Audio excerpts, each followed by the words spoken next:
Hello and welcome to YHTV's Magical Medical Tour. This is episode 66. Thank you for joining us today. I'm Christina Suzama, and with me is our wonderful medical guide, Dr. Glenn Woolman. Hello, Dr. Woolman. Hello, Christina. How are you? Fantabulous. Good. I'm glad to hear that. Me too. Greetings, everyone. Welcome to Magical Medical Tour. I'm Dr. Glenn Woolman. I will be your host along with Christina today as we travel through another quadrant of the healthcare galaxy, searching for optimal health. And we're very excited today to have our favorite health and wellness counselor, Tracy Harrison, with us. And I know that there are always a lot of questions for her. Great questions from our audience. So why don't you tell our audience how to get in touch with us and ask Tracy their great questions. Great. So anytime during this live presentation, you can feel free to ask a question or make a comment just by scrolling down on your screen. You'll see a comment box there. Just type that question or comment in and be sure to click submit. I will receive it on my end and I will share your note to our guests. Or if you prefer to ask it personally, you can dial into our conference line at 323-476-3997. And your ID is 607393#. Now, if then that number went by a little quickly for you, not to worry, it will show up on our screen during the show. Thank you, Glenn. Oh, you're welcome, Christina, and thank you for that. So, as I said, we're very fortunate to have Tracy Harrison with us. She is a health and wellness counselor, and her focus is on teaching people to eat with purpose. And I would recommend to everyone that they look back at episodes 53 and 59 and 64, I believe, where we had some other great discussions with Tracy. And today we're going to have another one. Hi, Tracy. Welcome to the show. Hi, Glenn. Hi, Christina. Thanks. Hi, I just realized when you said that it is our fourth one. That's great. That's right. We've covered a lot of great things. We covered the GI tract. We covered general nutrition. And the last time we talked about foods going from the fields to the market and from in the market and from the market to home. So today, I think we will have a discussion about specific nutritions. We're actually going to start putting food in our mouth. And Finally. What a concept. I know. It's taken us 4 episodes to get it to our mouth. Well, that's what food's about, isn't it? You have to prep it for a long time, and it does take a while, but once you get to that other point, finally it becomes worth it. Indeed. So today, what I wanted to do, I know that there are so many people out there that have specific types of conditions and there are different circumstances for people. And I wanted to go over with you some ideas and thoughts that you might have and suggestions for people that are going through different types of medical conditions and sometimes just circumstantial conditions. So we're going to try and cover a lot of them. And as always, I want to say we're going to cover some of the basics. As always, Tracy gives us some great little tidbits and really some beautiful pearls, but it's not always going to be the complete picture. Some of that, if you call in with a question, that will make the picture a little more complete, or if you need to talk to us later on or to Tracy, that will make it more complete. The other thing I do want to say, just for the purpose of understanding today, is that although we're all similar in the sense we basically have a mouth and an esophagus and a stomach and all the usual things, we are individuals. So when we talk about things today with different conditions, you always have to be aware that you as an individual may have certain things that have to be modified. And we could talk a little bit about that, but that's where I want to go today. How's that sound to you, Tracy? That sounds great. Let's go. Okay, let's go. So nutrition for specific conditions. The first thing I want to talk about, or I want to get your thoughts on, is there are many people out there that have to prepare for surgery and general anesthesia. Now, sometimes the surgery might be a bone or something else, but many times it has to do where you have to go into the abdomen, like an appendicitis or a gallbladder or a colon problem or things like that. So there are many conditions where people go under anesthesia, and I would like to know your thoughts on how someone should prepare both nutritionally and their gastrointestinal tract for a major surgery. That's a great question, and certainly something that most people will face at some point in their lives.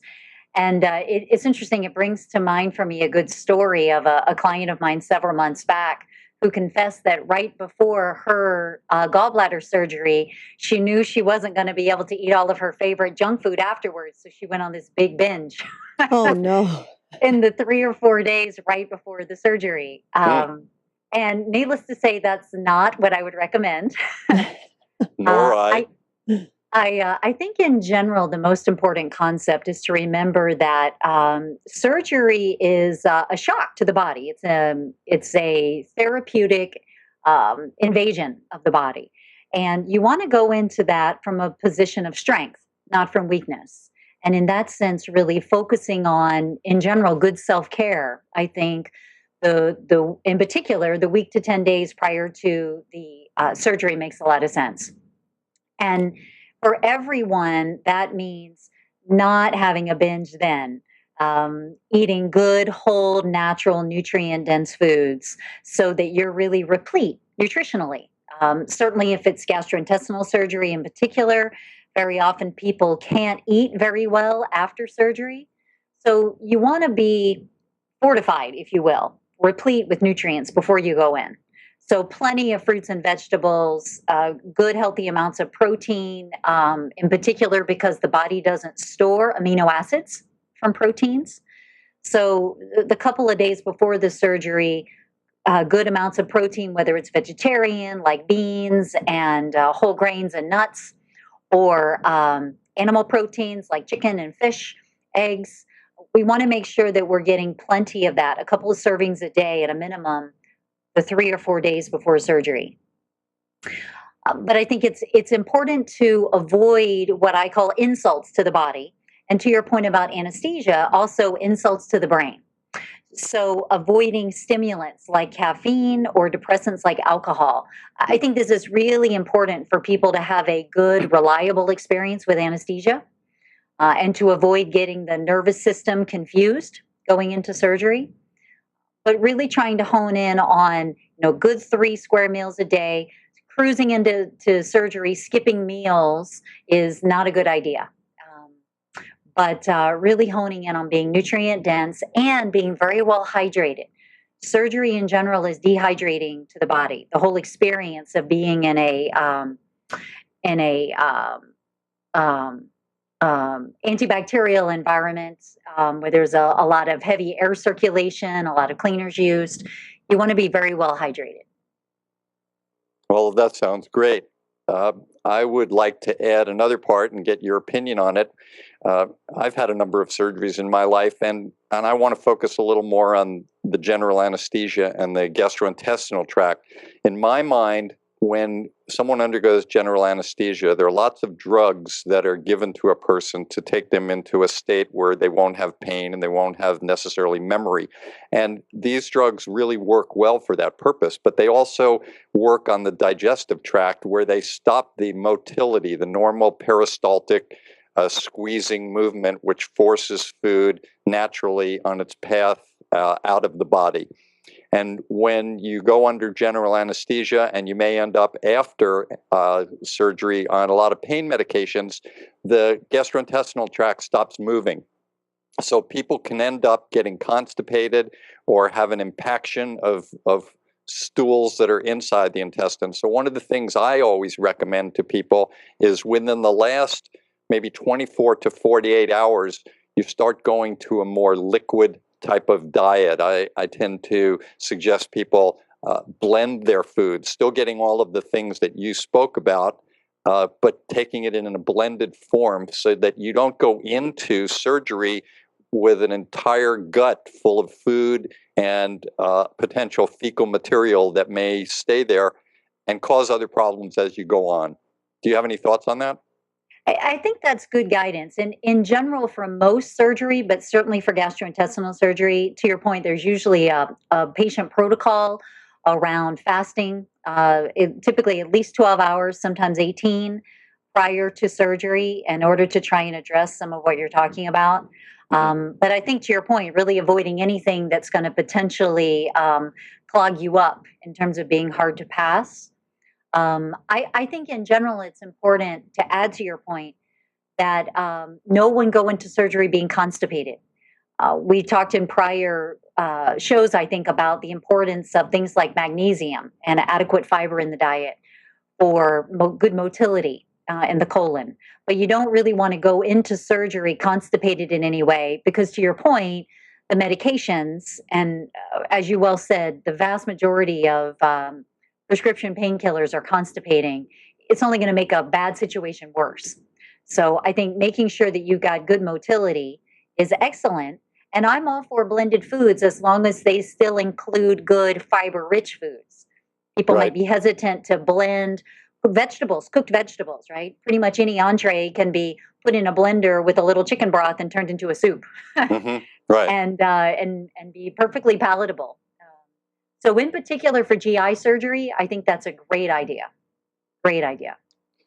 All right, let's move past the pre-op and the operation, and let's talk about post-op and recovery diets for the first day or two. And let's talk about first, if someone ends up being in the hospital, let's say someone is on a certain diet that they have normally at home, and that's what they live with. Then they get to a hospital, and the diet, although hospitals try and be somewhat nutritionally current, they're not always at the level that we might be in our own personal use. So what do you suggest for people post-operatively that might be in a hospital getting food that they're not used to? I think that's an excellent point, Glenn, and I'm chuckling because I really think, as we discussed before, that ideally hospitals, like schools, should really be role models of nutrition in the community, and so often they're not. True. My clients are shocked many times to find out what's actually being served to them on the other side of surgery, and I'm a big fan of trying to understand ahead of time. Often you have a chance to speak to either the on-staff nutritionist or someone who's going to be supporting you with meals afterward in order to find out what your options are going to be like. A lot of hospitals these days actually have menus where they'll let you know what might be available to you. But I'm a very big fan of enlisting loved ones to support you with some good nutrient-dense foods. And I was actually going to suggest blended foods in particular for the other side of surgery. Although I think your idea about preparation is excellent.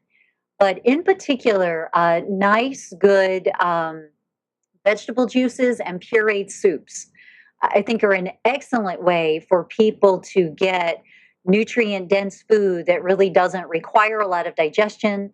To your point, motility becomes less of an issue in that case. Just to make sure that people are getting nutrients, whereas often their food is limited even for the first few days after surgery, because surgeons are often looking for some semblance of bowel recovery before they will allow food. So, it can get into maybe a slightly thicker foods, things like hummus or guacamole, I think are nice, soft, easy to digest foods. But nutrient-dense things like green juice or pureed vegetable soup. If it's GI surgery, I might be a little hesitant on raw foods. We're going to get into that, I know. But pureed vegetable soups, I think, are wonderful. You can put lentils or some beans in them to get a little bit of extra protein. But just to make it nice and easy to prepare, to consume, you can drink it, no silverware or tableware needed. Doesn't require a lot of preparation. It doesn't really matter whether it's cold or hot.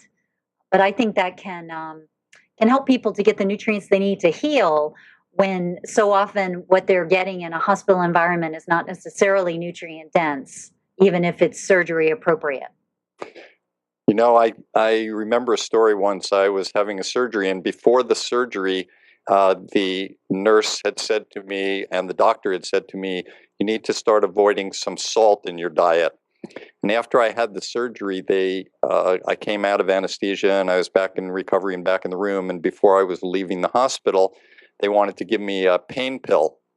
to take, and they knew I was on an empty stomach. So the nurse gave me, after giving me the pain pill, she gave me a saltine cracker to eat. So I thought it was kind of funny. So sometimes when you brought up the point about talking to the hospital nutritionist, it really is a good idea to do that. I would add one more thing. In the few hours post-operative and right after the anesthesia, I would avoid anything with cream in it. Sometimes that will cause a reaction to bring on a side effect of nausea and possibly even vomiting. So even though sometimes it sounds good, you hear, oh, I just had my tonsils out, I should have some ice cream. That would feel really good on my throat. I would avoid creams for at least the first 12 hours after anesthesia. Do you have any thoughts? We had a question that came in from Candace. What about when you're sick or unwell? I know a lot of Asian cultures eat simple foods like soups or rice gruel. Does this follow the same principles? Tracy, I'll let you start with that. I think it does. I'm a very big believer of soups, especially in some Asian cultures. Miso soup, which is really lovely and nutrient dense. Kind of in some of the classic European or Jewish traditions of chicken broth, that type of thing, very nourishing. I think that's excellent. And again, little digestive effort needed. The body can absorb the nutrients really well. And I think you raise an excellent point, by the way, Glenn, just on dairy foods in general. Even for people who don't have allergies or sensitivities, or even if they're not lactose intolerant. For many people, dairy foods are mucus producing, which generally speaking is not a good idea in a healing environment overall.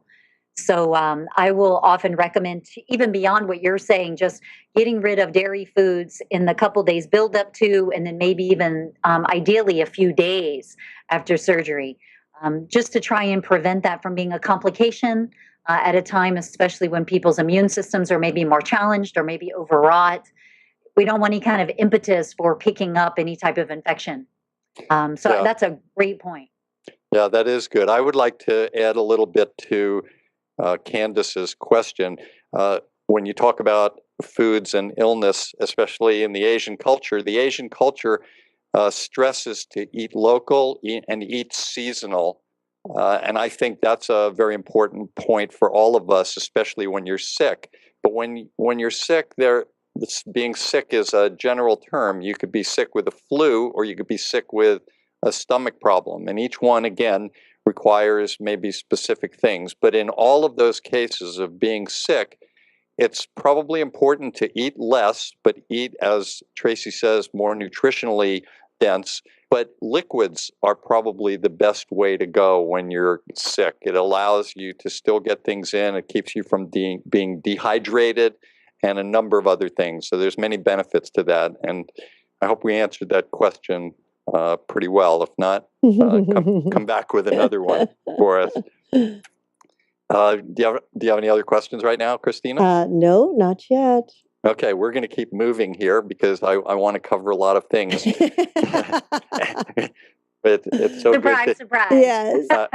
Well, you have so much to offer that I want to take every bit of the advantage of that. So let's talk about, just for a few minutes, a few of the different possible post-operative conditions that people might have, realizing, of course, that there are many operative conditions that we could talk about, but many people seem to have their gallbladder out. Some people have a problem with their pancreas. Some people may have problems with ulcers or something inflamed in the gastrointestinal tract. So I know those are a lot of areas, but give us some ideas on how we should eat specifically for a problem after you've had your gallbladder out or something in those areas. So I think, just to summarize and echo what you said earlier, I think any time that the surgery directly involves the GI tract, I think liquid, pureed, blended, mashed, anything like that that's going to increase our body's ability to digest quickly is a great idea. Not a good time. Many times people have a bias against, it's when I should be eating a lot of raw foods because they're nutrient dense. I disagree totally. I think the cooking of foods in general denatures them and makes them easier to digest, makes the enzymes more effective. So I think post surgery, I'd say at least for the first week, is really when we need to be focused on cooked foods. And liquids softened to whatever extent people find palatable is a great idea. Now, the gallbladder is interesting. I feel like I could write a book entitled, "Oh, I forgot to tell you I don't have a gallbladder." Because it's amazing to me how many of my clients have had their gallbladder removed in prior years. And that's, we could probably do a whole show on why that's becoming increasingly common. Mm. But the gallbladder, as we discussed in the GI tour, is a little sac in the body that holds bile. And bile is produced in the liver, but it's required to emulsify fats.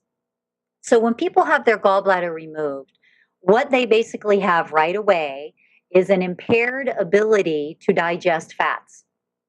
Now, there are Oof. plenty of things post recovery that we need to do to support that, because fats, as we know, are essential in the diet. We need fats. In particular, there's certain types of omega-3 and omega-6 fats that we have to have, that the body cannot do without. But for a time, the body is going to be very sensitive around being able to digest fats. And so, especially for the first few days, I recommend really minimizing fats in food. As nutrient dense as they are, then is not a time to use them. You don't want to be using any fatty cuts of meat. It's not a good time then for whole eggs. And as nice as soft foods are, like maybe avocado or nut butters, it's not a good time for those because they're so fat dense that they're not going to be well digested, going to tend to give a lot of gas, bloating, and loose stools. So low fat, I think, is really the theme of the message around gallbladder surgery. And then after the first several days of healing, then we can start look at supplementing someone with maybe some lipases, special digestive enzymes to digest fat for a period of time. And then also bile salts in order to help the body to have more bile acids during meals so that they can longer term eat more fats, because that's really necessary for good, healthy cellular function in the body. Excellent. How about, and we're going to talk, there's so many things. Each time that you say something, it just reminds me of 100 stories, which we always had in emergency medicine. One of our great stories, you mentioned, "Oh, I forgot to tell you I don't have a gallbladder." Remember, Yeah. we had a story where a person came in with all sorts of signs and symptoms that said gallbladder problem. And the doctor working this person up had asked about surgery and said, "Oh yeah, I had my gallbladder removed." So it just made no sense to us why she was having all these problems that seemed like the gallbladder. And after a major workup and getting a scan, we noticed that she had a gallbladder. And we said to her, That's great. I know, we said, "What, you told us you had your gallbladder removed." She said, "Oh yes, that's right. I forgot to tell you. My doctor told me I was very strange. I actually had 2 gallbladders." So Wow. some That's a people, first. yeah, some people may tell you they've had it removed, but you should ask them if they have another one. It's Wow. very strange, but that was one of the great parts. That's one of the great parts about medicine and emergency medicine. You get these Those strange show- things. We're going to talk about in another episode in the future. We're going to talk a lot more about digestive enzymes, to be more specific about that. Let's talk about ulcers for a moment. Any thoughts on ulcers? Yes, they're becoming increasingly common. My goodness. Stress, as you know, is a huge factor with ulcers. But an ulcer, the vast majority, not all, but the vast majority of ulcers are lesions. They're vulnerable places or wounds, if you will, on the inner lining of the stomach, where the gastric tissue is actually being exposed to the very acidic liquid in the stomach, and it's literally being burned. And so it's very important while people are healing from ulcers that we do what we can to protect that delicate tissue from things that might be overly acidic, and that includes overly acidic foods, but also from foods that promote a lot of stomach acid secretion. Most people who are healing from ulcers are taking proton pump inhibitors or other antacid medications for a period of time to allow the tissue some protection while it heals. But there's a real great list, and there's all sorts of resources for this online. There's actually a couple articles on my website about what to avoid when you want to reduce the acidity of your foods. So that includes avoiding pretty much all cooked tomatoes, so salsa, tomato sauce, all citrus foods, and that's juices and whole foods. So things like oranges, lemons, limes. But also foods that can be very stimulatory. So foods containing caffeine, chocolate, coffee, tea, also because those foods are very acidic. The pH of coffee and tea is really quite low. And also soda. Even if it's a decaffeinated soda, it's still extremely acidic. And we have that little digestive enzyme in our stomachs that we talked about before called pepsin. And pepsin is activated by a low pH. And so pepsin can actually start attacking the protein in our own tissue if we're eating very acidic foods. And this is one of the reasons why they can cause pain for someone who already has an ulcer. Let's see, chocolate, soda, coffee, tea, tomato products, citrus foods, and onions. Actually, onions and garlic are a couple of foods, as nutritious as they are, will occasionally bother people who have ulcers, so I often recommend avoiding those as well. Do you want to add to that? Well, I was going to just add one part that has to do with the cause of ulcers. We used to think that ulcers were strictly caused by stress, but now we have found that it's actually, for the most part, it's a bacteria, the Heliobacter, and there are tests for it. So you would probably, as part of a treatment initially for an ulcer, you might be put on an antibiotic by your doctor to get rid of the bacterial cause of the ulcer, but still that doesn't improve the ulcer, and all the things that you're speaking about, from your point of view, then go on to help with that healing process. But that's an important thing that needs to be done. You can't just usually heal an ulcer by changing your diet. A lot of times you do need that antibiotic treatment. And you can easily be tested for it. They now have actually a breath test. You don't even have to go in and get blood taken. You breathe into a tube, and it recognizes certain gases that are produced, and then they give you some medication, and then a little while later you breathe into it again. And if it's positive, then your doctor will probably put you on some medication for that. Wow. But that's all I have on that. I had my first ulcer at 8 years old. Oh my goodness! Wow. You're a child protege. I know. I was just thinking, well, did we eat acidic foods? No. And so Dr. Wallman raises a great point, right? Acidic foods don't cause ulcers. They will take a budding ulcer or a bad case of gastritis and make it worse. But in a good, healthy gut, acidic foods will actually help you to digest your food. There's a number of cultures that will have some fermented foods, some cultured foods, maybe even a little raw apple cider vinegar before a meal as a tonic in order to help with digestion, which is great because in a healthy stomach during meal digestion, the pH of the stomach contents is between 1 and 2. It's extremely acidic. It's only when that wound has already started to form in the lining of the in the lining of the stomach, that we get a problem. And actually, Glenn, I'm not sure if you've seen other statistics, but what I have seen is upwards of 90% of gastric ulcers are indeed caused by the H. pylori infection. So very common. Wow. Right. Yeah. And it's good that we found that. And I will say that there's a lot of trends in medicine right now where we may be finding out that many of the disease states that we have, including heart problems, may be caused by some kind of a little predator, a bacteria or a virus or something like that in our future. Right now, someone has a heart attack, we're not treating them with antibiotics. But years ago, when someone had an ulcer, we didn't treat them with antibiotics. So I think there's going to be many discoveries in our future about different causes of some of the diseases that we have that will require some kind of a treatment that's different than what we're doing now. You did mention the intestines.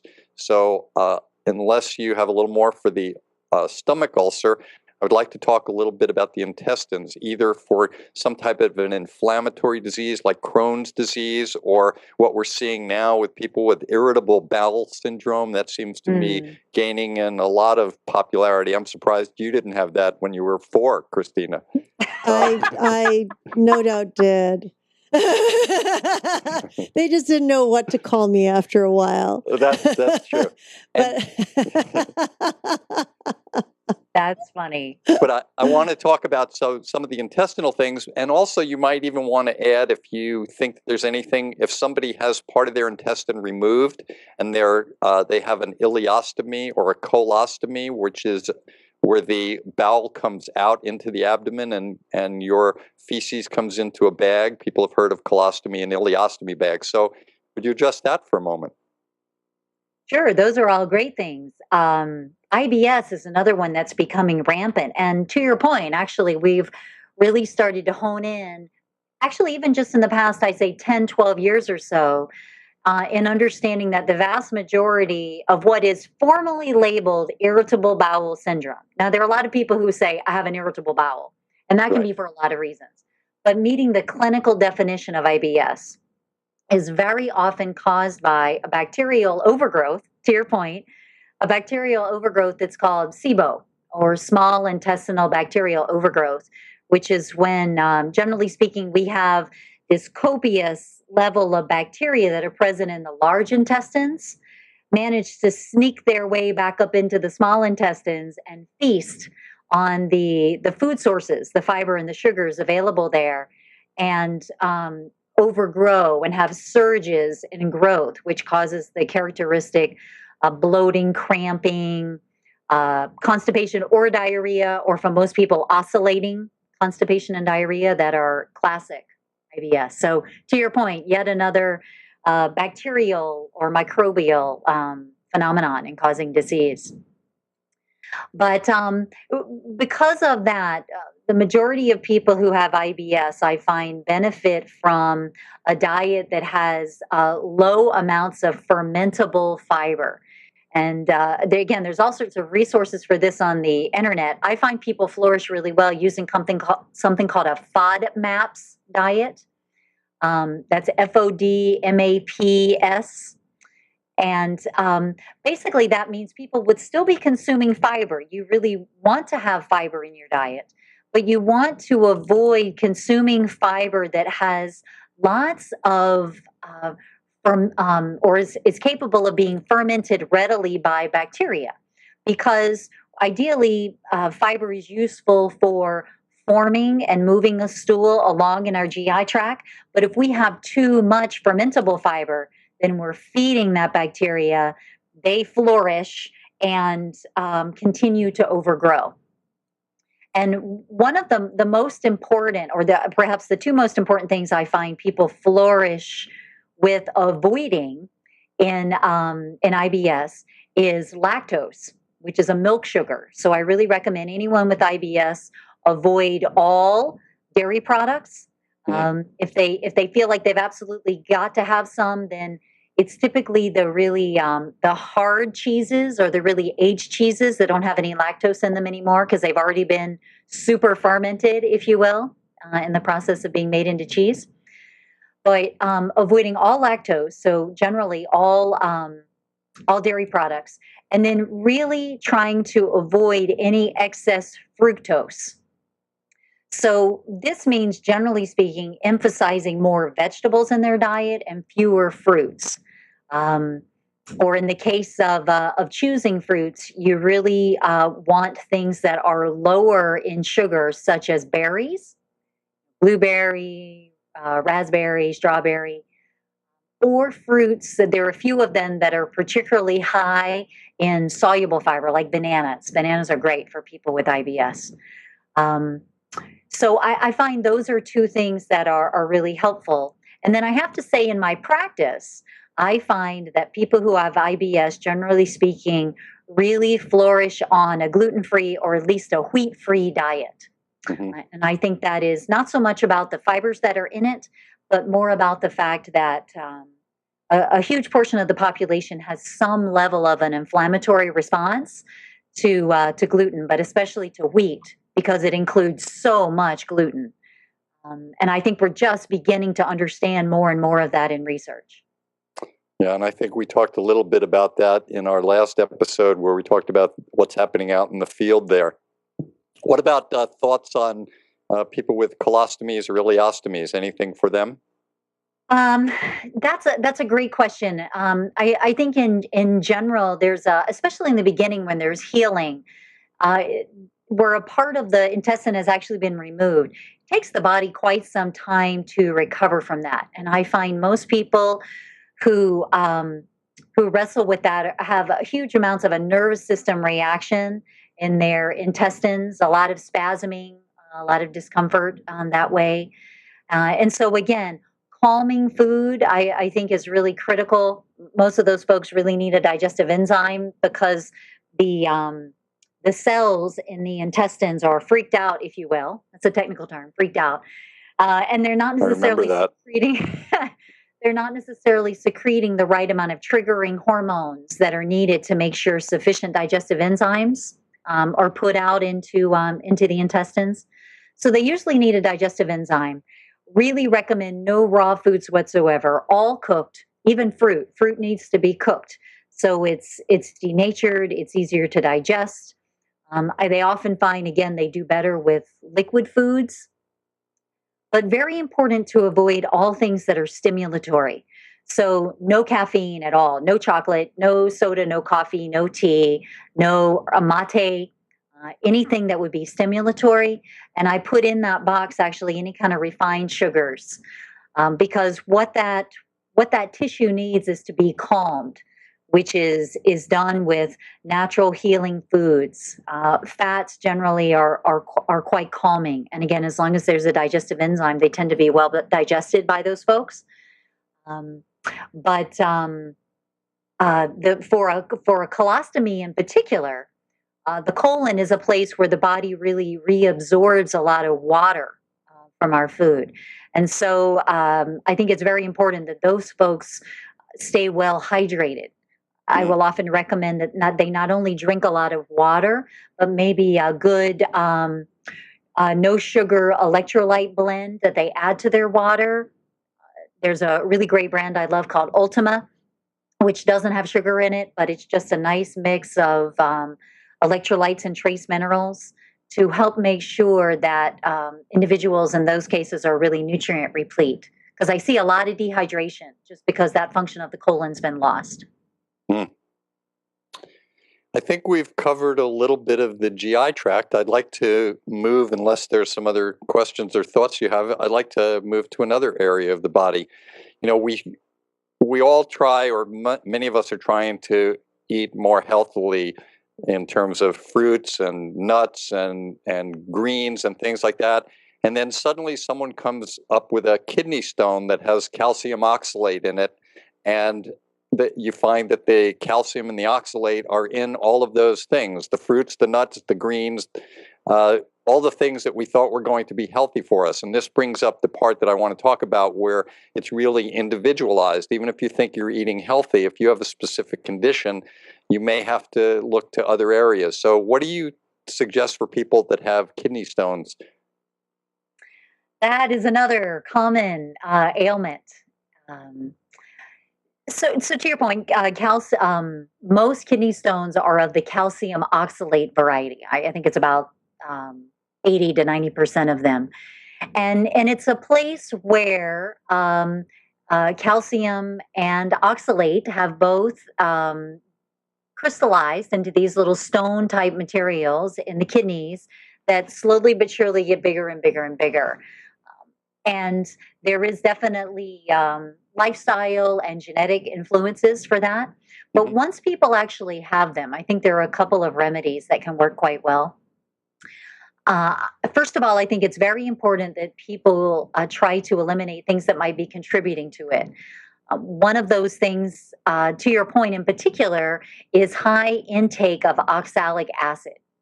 Now, as you said, those foods can be wonderfully nutrient dense, but the foods that are highest in oxalic acid are really twofold.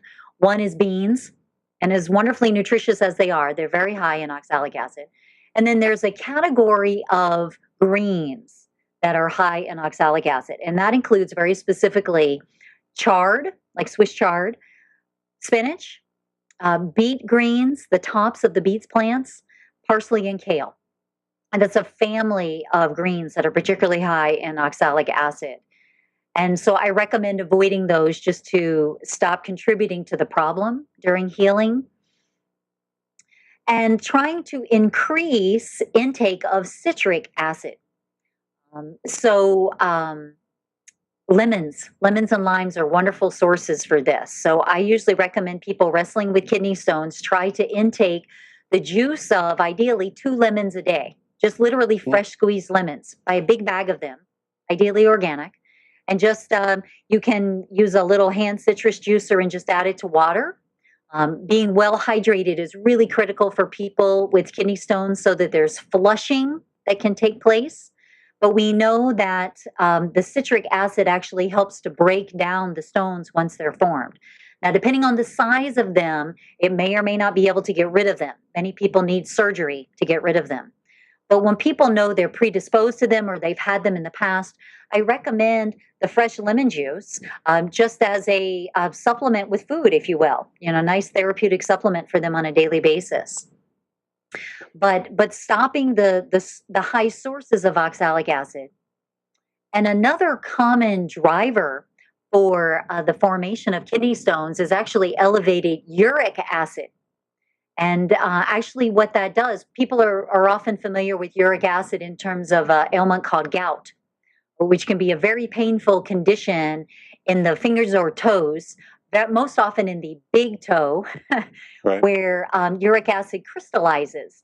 And it crystallizes in joints, and it's very uncomfortable and causes terrible pain. We know that elevated blood sugar increases uric acid. And this is a way in which we find that statistically, people who have elevated blood sugar are much more likely to have gout. So, in order to try and reduce that domino pathway, I think being cautious to really reduce all refined or added sugars is really wonderful for eliminating a major root cause of kidney stones.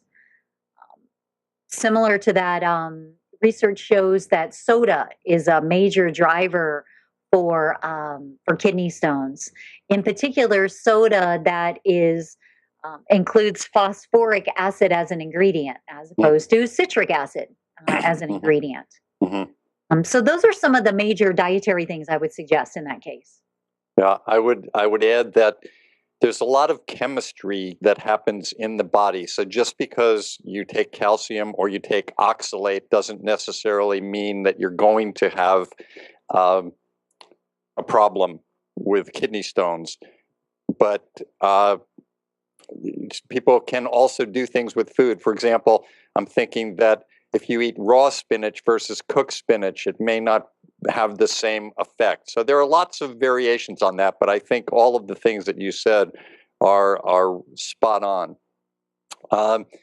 I'd like to move on to another topic. Christina, do you have anything that you wanted to ask at this moment?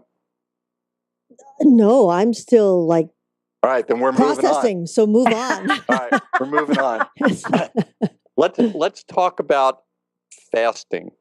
Now, people fast for different reasons. Sometimes it's because you have to fit into your wedding dress. Sometimes it's because summer is coming and you've abused yourself the entire other 3 seasons, and now you have to fast.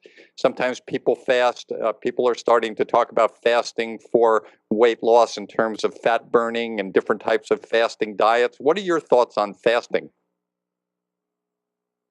As a general therapeutic tool, just good wellness lifestyle, I think there's definitely benefit to intermittent fasting. And what I often recommend to my clients are really two things. One is we know that the body benefits from having at least a good 12 hours a day where we're going without food. And that does a couple of things. That keeps us from being in digestive mode all the time so that the GI tract has a chance to really cleanse itself. There are peristaltic cleansing waves that move through the intestines, and really allow the body to put blood supply and nutrients into other functions like healing and regenerating hormones and neurotransmitters, detoxification. So I'm a very big fan of the principle of allowing at least 12 hours between when you finished your last meal of the day and when you start your next meal of the day. Now, some people benefit from extending that fasting further on in the day.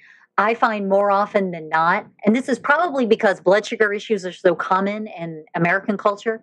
I find more often than not, um, people need a breakfast of some kind in the morning in order to have a good high energy day.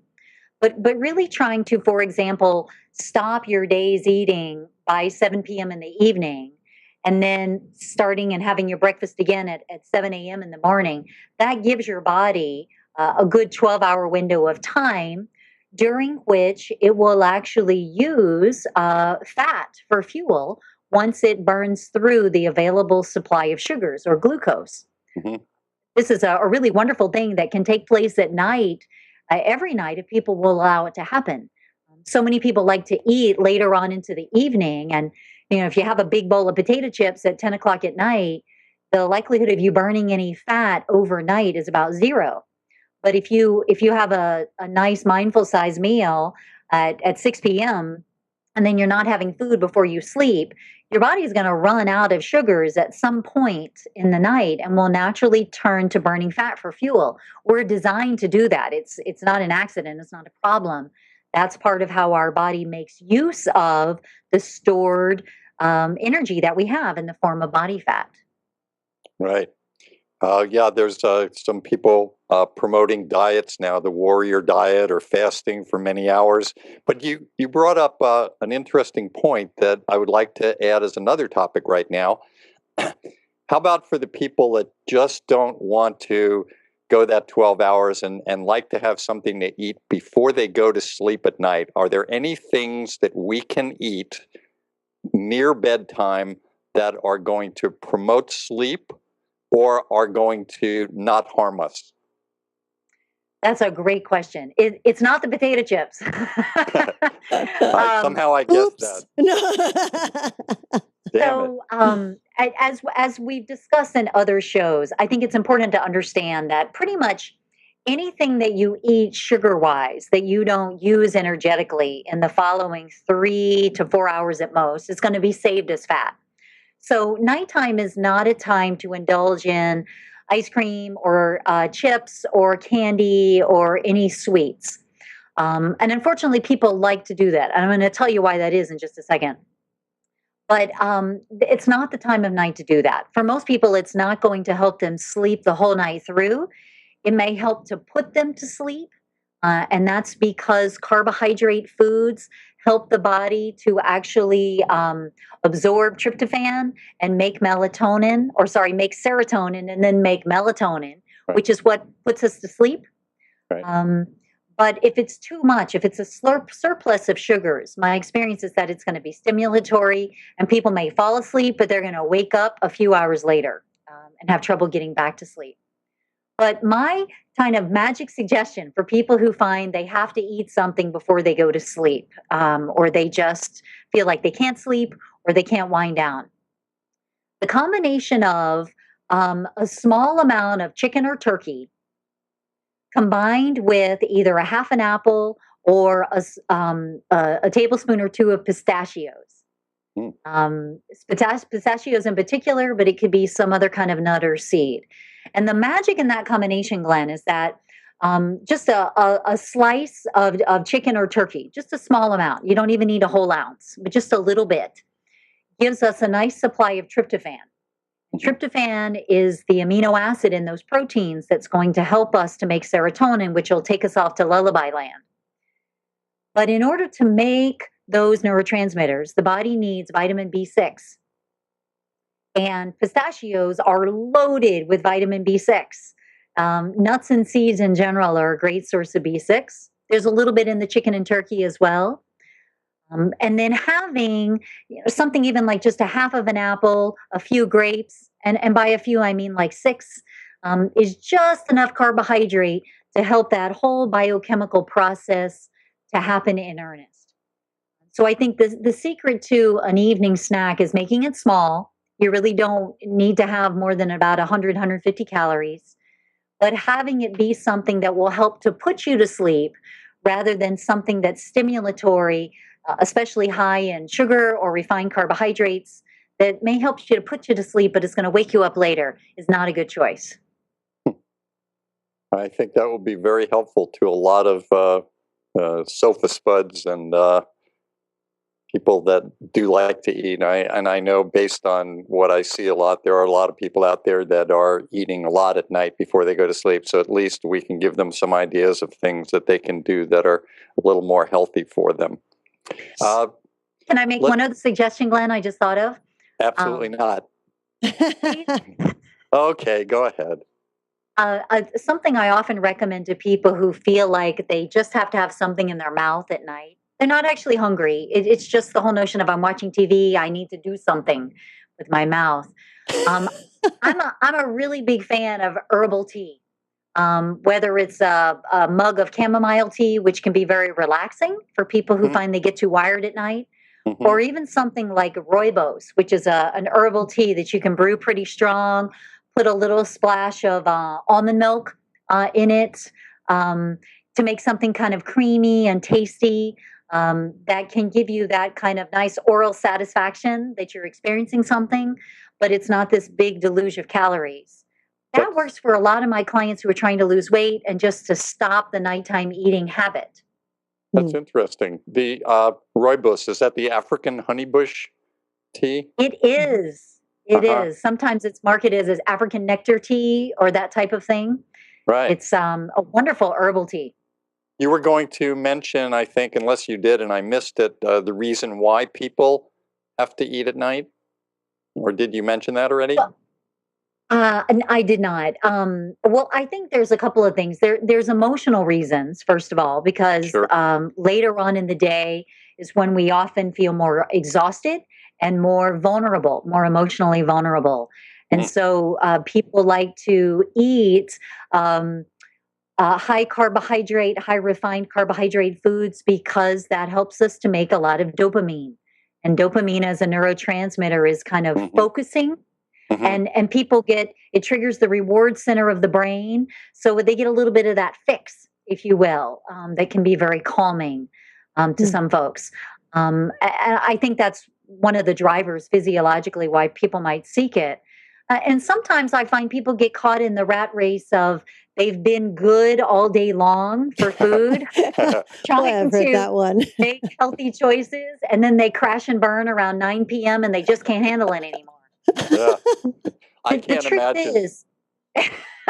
I can't imagine that for anyone. How about you, Christina?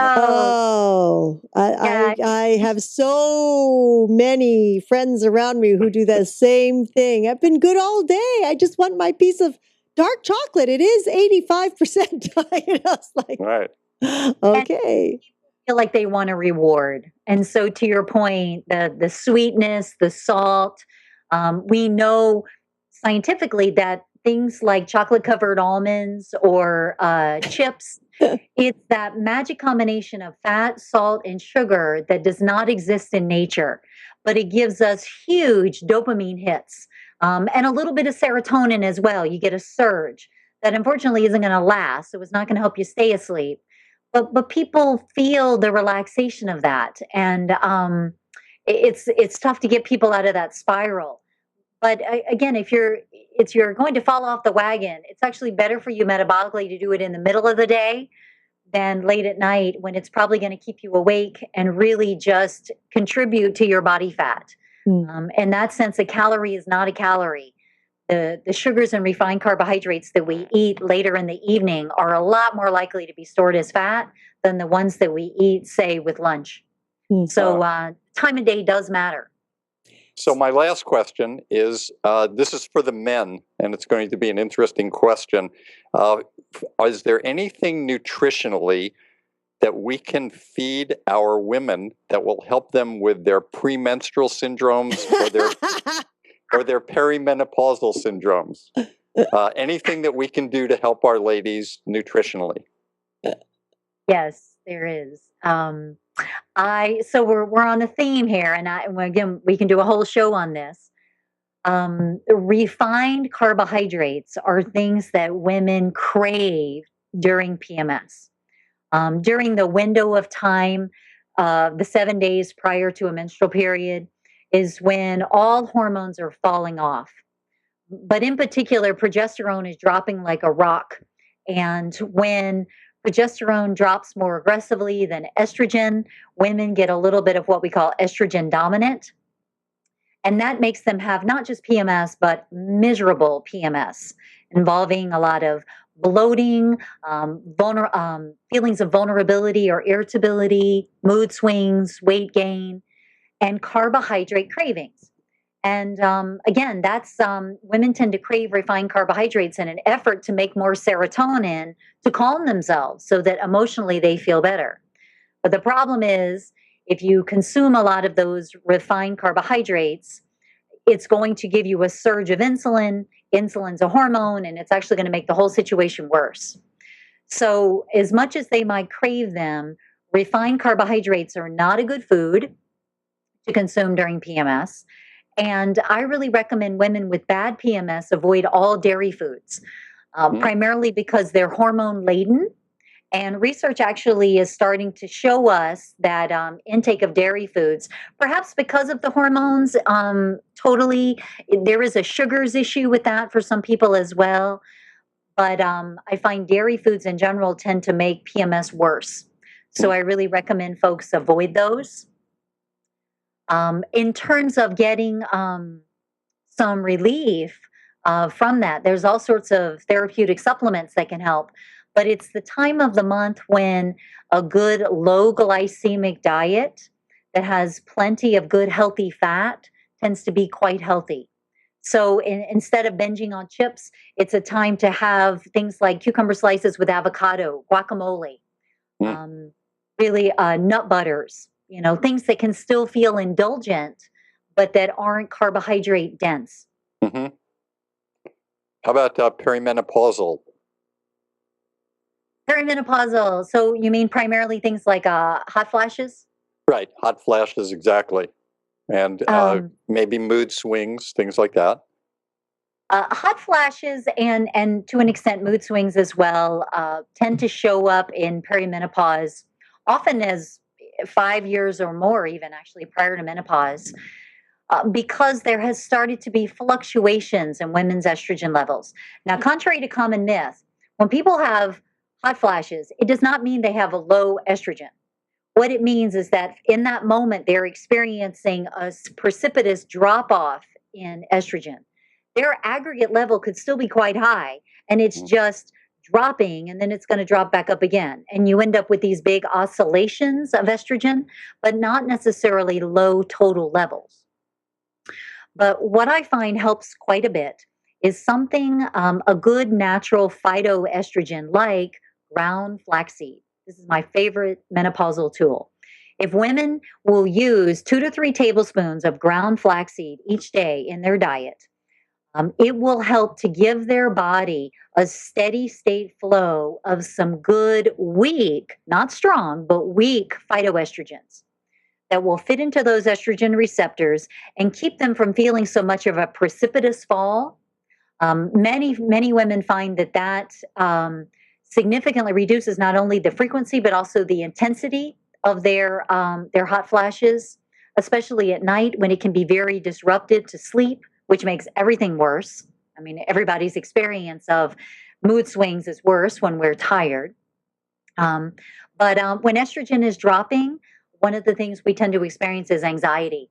And this is one place where women tend to really crave chocolate during menopause. And I'm a big believer, as long as the caffeine is not a problem for them, and so they don't get jittery. I'm a big fan of using dark chocolate as a tool as long as we can do two things. First of all, it needs to really be dark. So, dairy free dark chocolate, at least 70% cacao. And then really only eating at most two or three of the little squares of it, not a whole bar, but just two or three little squares that women can put in their mouth, go sit in a comfy chair, close their eyes, and let it melt. No, don't chew it. Let it melt. Let it be a savory self-care Oh, experience. You get a little bit of magnesium, a little bit of L-theanine, which is a calming amino acid, and women get a little bit of an amino acid that's also a hormone called phenylethylamine, which just calms everything down. I think women make a mistake if they have too much or if it's not real dark chocolate and so it has too much sugar in it.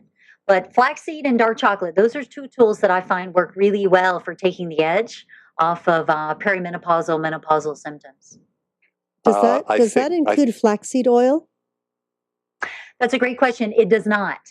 Mm. The lignans are attached to fiber, and so you really need the whole food, and you actually need it to be ground. If you eat whole flaxseed, they're good roughage in the GI tract, but the vast majority of humans cannot break down flaxseed that are whole, and so they need to be ground in order to get to all of the nutritional goodies on the inside. Thank you. Wow. I think on behalf of all the men out there, this was very helpful, and I would like to thank you.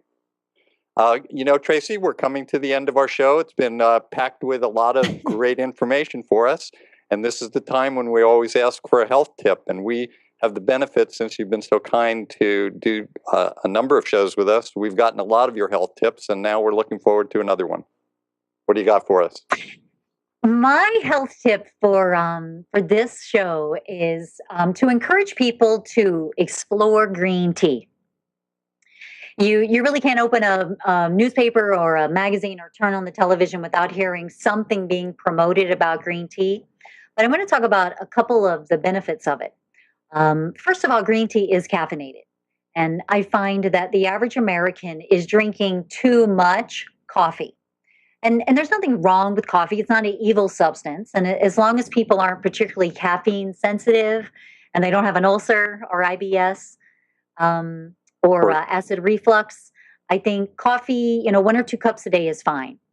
But lots of times people struggle with coffee in the afternoon because what most people don't know is that the half-life of caffeine is well over 12 hours.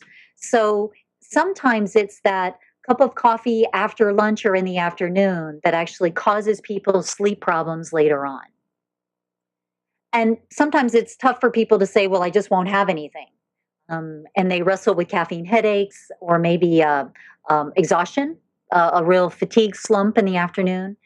And green tea can be a great solution for that because it does have caffeine. It's quite a bit less than a cup of coffee. Depending on the tea, it's about a quarter of what you would have in coffee.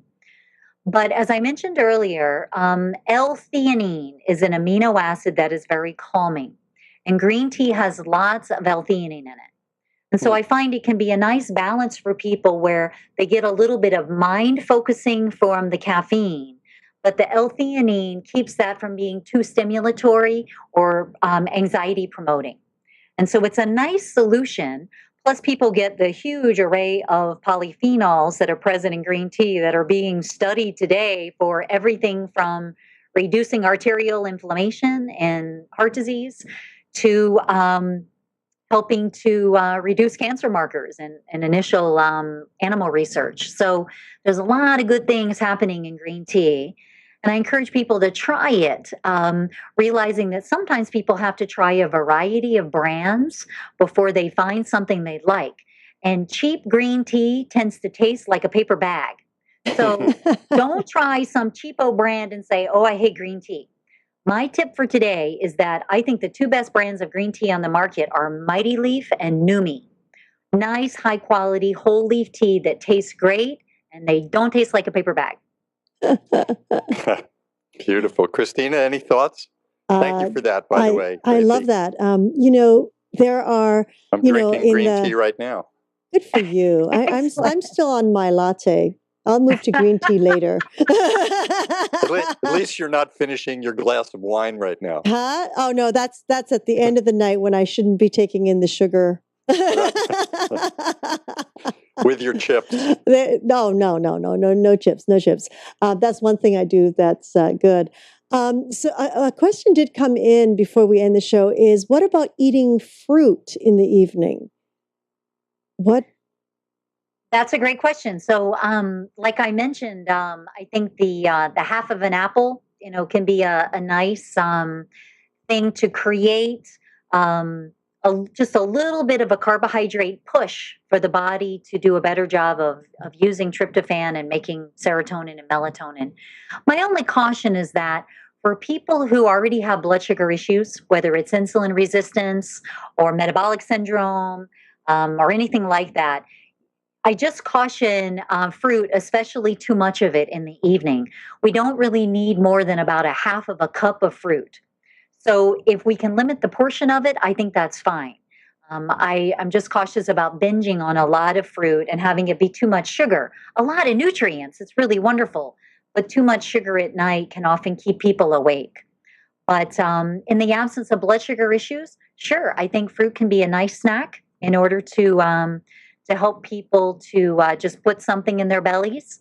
And again, that does create an environment to help us to eventually make more melatonin to go to sleep. Oh, good. That's a good thing. Would you add when you're having, say, that half an apple, would you ever consider adding maybe some almonds, a few almonds to get a little protein and fat in there to mix it and prevent the glycemic rush at that point, or just strictly the apple? I would, Glenn. And I just to expand on that, I think if there are blood sugar issues, I think fruit is best taken in with a few nuts or seeds for that very reason, because it would blunt the glycemic spike that would happen for that. And I mentioned pistachios just because they're so high in vitamin B6. But any kind of nuts or seeds is a nice vegetarian alternative to a little bit of chicken or turkey to go with that fruit. So that again, that's a nice pro-sleep combination. Excellent. So, anyways, getting back to the green teas, there are, on the shelves, yes, at the grocery stores. I love those two brands that you recommended. But also, here in LA, and I know they're popping up all over, are these wonderful, wonderful sort of like these sort of tea houses where they have all these varieties, numerous varieties of different kinds of black teas, white teas, green teas. And I really encourage people to go in there. It's like a fine wine, right, Glenn? You're a big tea drinker, Glenn. Absolutely. There's so many tastes, exactly like a wine. When you really drink and enjoy tea, not mixing it with creams and sugars, just taking the straight teas, and you start getting into the history and the leaves and the chemistry of the teas. It actually has aromas. It changes your palate. There's so many parts to it that are very similar to wines and very subtle changes. There's about 5 different types of teas. You have the greens and the whites and the pu'ers and the black and the oolong. There are many different types of teas, and it's a fascinating place to go in terms of just hobbies and interests. There's all sorts of things you could do with great tea ceremonies to have social interactions and a number of things. I love that. I'd have a tea tasting party. There you go. That's a lot of fun. That's a great idea, Christina, to allow someone to really try a variety of them before they invest in a big box or bag of something that they may not like. Yes. And I know one of the companies, wonderful online company, I think they're called the Mandarin Tea House. We'll put it up on the site after the show.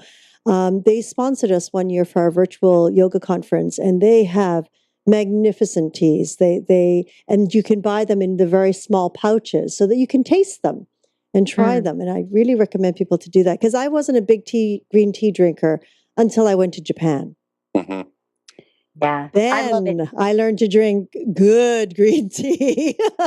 Yeah. And I think you raise a great point, right? Our taste buds change in accommodation to our food choices over time. So sometimes people find that in the beginning, green tea, they don't love it. They can palate it, but they don't love it. Mhm. But they might find if they keep with it 3 months down the road, they really enjoy it, and their taste buds have really moved to accommodate enjoying that little bit more of a bitter flavor. Yes, yes. And sometimes, if you do get interested in that, you can go to some of these tea shops where they're very happy to sit down with you and prepare a number of different teas for you to taste before you actually do buy. And that's a Mhm. great experience. I've gone to tea shops around the world and ended up spending 4 and 5 hours in a shop, because the people there love talking about it, and there's beautiful teas. And then you start to really go, whoa, that's a completely different tea than the last one. And you really start becoming discerning with your palate. Mhm, mhm. Absolutely. Well, I'm grateful to our very special guest, Tracy Harrison, for sharing her wisdom and expertise again with us. We look forward to a number of more episodes with her. I would also like to thank all of my teachers and all of my healers for allowing me to be on my journey. I'd like to thank Christina and Yoga Hub and Segovia and all of the people involved in this production. And I look forward to meeting again with you next week with Christina and another very special guest as we explore another quadrant of the healthcare galaxy. And until that time, thank you so much, Tracy. And I'm wishing everyone optimal health. Yes, thank you so much, Tracy, for gifting us again. This is always so much fun. It makes me bounce on my bouncy ball. Thank you both very much. It's great fun. Wonderful. Thank you so much, Dr. Glenn Woolman, again for gifting us your wonderful questions and bringing on these wonderful guests as well. And we would like to thank each and every one of you for joining us in this new platform of education and information. We are always grateful for your continuous support and look forward to hearing your feedback on how we can serve you better. We invite you to join us live on Tuesdays for Magical Medical Tour at 10:30 a.m. Pacific, 1:30 Eastern. Wednesdays for Trinity of Life at 11 a.m. Pacific, 2 p.m. Eastern, followed every other week with Flowing into Awareness with Anatara. You can also connect with Dr. Glenn Woolman by following him on Twitter at Glenn Woolman, and of course through his own website, glennwoolman.com, where you can learn about his Metaphor Square Breath. We always look forward to your feedback and are grateful when you take a moment out of your day to do so. Please call us at 818-LETS-TALK. 818-LETS-TALK. Until next time, namaste.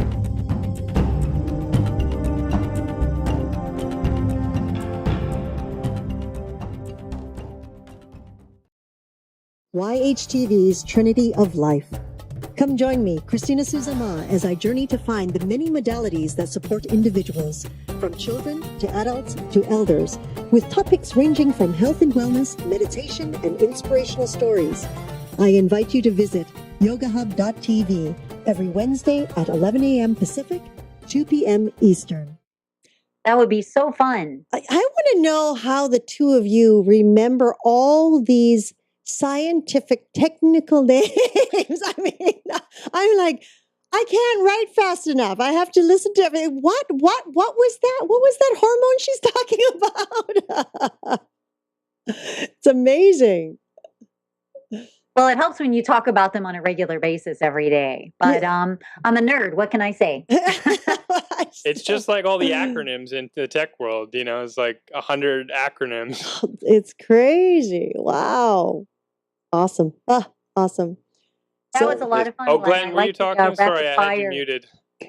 Glenn might have been trying to say something there, but just don't worry about him. No. Was I muted for the whole show? Yeah, we just got you unmuted. Excellent. Tracy, that was a whirlwind, but way to go. Oh my gosh. Thanks. Yeah, I like the buckshot approach. That was fun. The buckshot? Yeah. That's a Southern reference. That's like a shooting in the range. You just, right? Right. Buckshot is it actually is like a, would be like a single bullet that has a lot of little pieces in it. So you shoot in a general direction and you get a whole bunch of different data points. Good for zombies. Yes, exactly. Good for zombies. So a buckshot, would that be like a shotgun? Yeah, usually from a shotgun, and you don't you kind of annihilate your meat if you go for deer buckshot. There's not much left to eat. Right. Yeah, it's a misnomer. I can remember my grandfather saying it's called buckshot, but don't ever use it when you're shooting a buck. Right. We used to have a metaphor in medicine describing the different types of doctors, and one of the doctors is like a surgeon. They say they use a shotgun approach where they just keep blasting until they, something gets hit, versus say an internist or a specialist who uses a laser guided missile, for specific things. So, yeah. Oh my. What'd you learn today, Christina? Oh, my unorthodox parenting. We don't eat till late. I know. I mean, we're really lucky if we're able to sit down at 8 p.m. for dinner.